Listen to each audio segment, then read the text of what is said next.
So generally on the green economy, generally in the city and generally in the region, people have talked about the green economy from the side of consumption. And a lot of individuals, when they hear about the crisis in the environment, they think of, are we buying local or organic food? Are we riding our bike? How can we install solar panels in our building to make it have a lower emissions and so on and so forth? And those are incredibly important issues in a starting point that's absolutely required if we're going to transform our economy. But from the perspective of the Renaissance Council, advanced manufacturing and high-tech manufacturing is the most powerful aspect of the green economy that confronts the contamination of our environment by fossil fuels and chemicals at a scale that's meaningful. It really is also an engine for development that builds local economy. And if we don't combine those two, an economic development strategy with a strategy for developing the economy, guess what's going to lose? The people confronted with the choice of a job or clean up the environment, and they're not combined.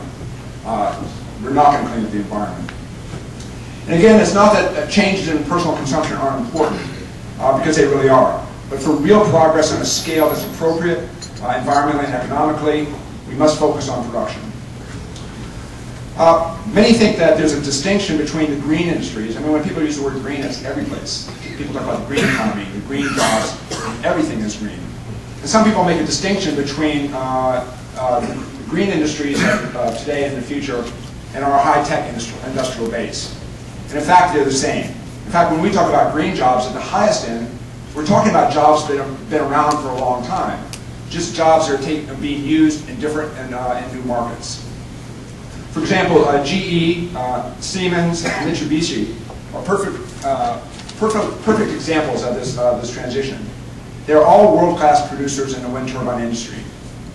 They entered this market not because they're committed to green, but because they are power generation companies. They make turbines for all kinds of uses. They applied all their advanced design, engineering, and manufacturing and innovation capacity to a new emerging industry. As a country, we have to promote this development of high-tech industries of all kinds in order to have the greatest ability to develop the green technologies we need to save the planet. And it goes back to Jan's point about nanotechnology. We're talking about really mastering making of complex things that will most directly impact the environment. They'll impact every aspect of life, and we have to see that kind of connection. We all know, it was manufacturing that actually, in the first phase, contaminated the world as we know it. It was just chemicals, the use of fossil fuels. And a common question, and a good question, is how the hell can manufacturing be part of the solution? Well, the reality is it can. And we have to see how manufacturing can be used to reverse the impact of the first industrial revolution on the climate and the environment. One thing we've known for a long time, for the last 20 years, the technology has been there. Every technical problem can be solved to reverse our reliance on fossil fuels and to end the kind of chemical processes that contaminate the environment. The problem is there's the absence of will. And as Jan said, I'm quoting Rom, what was it like? If there's a crisis? A crisis is a terrible thing to waste. Crisis is a terrible thing to waste. And I mean, there's been a remarkable development, really even in the last 5 or 10 years, on the consciousness about the need for climate change, the crisis in the environment.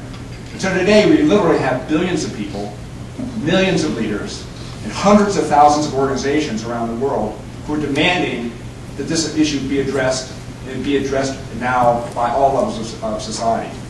So now the critical factor is having leadership. And now is the time for leadership at the right place, in the manufacturing community, in the public sector, that can support the transformation of the industrial sector. We need teachers, we need employees, we need elected officials, we need policy leaders to be at the front end of this kind of battle.